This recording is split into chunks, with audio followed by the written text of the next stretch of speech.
Wow, you did a lot in version point 2. There's a lot of new screens. It's looking pretty slick. Oh, well, it wasn't just me. We've been hard at work. Do you want to look at the wireframes? Yeah, sure. Let's review what we've done. In version 0.2 of the app, you made the fundamental screens of Shopping List++. This included the main screen with all the lists, also known as the Shopping List fragment, and the Shopping List details screen, also known as the Active List Details activity.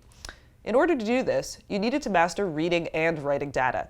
You also learned about the Firebase UI library, which helps you easily show up-to-date Firebase data in a list view. At this point, you've got an app that can be edited by a bunch of users simultaneously, which can add lists, rename them, and delete them. Inside of those lists, we've also got items that any user can add. And on your own, I'm going to have you work on the edit and delete functionality for those items. If your users work well together, I'd say this is a pretty useful app. Well, JP, that's actually why you're here. Take a look. Ugh, blah. Do humans even eat those? I don't know. Seems that we have a troll in our midst.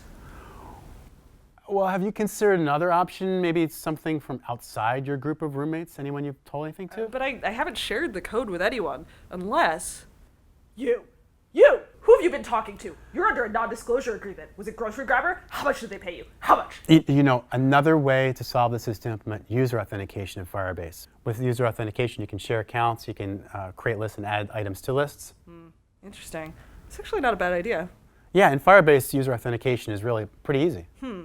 Okay, well, I better read up on user authentication, but I'll see you both in version 0.3 of the app.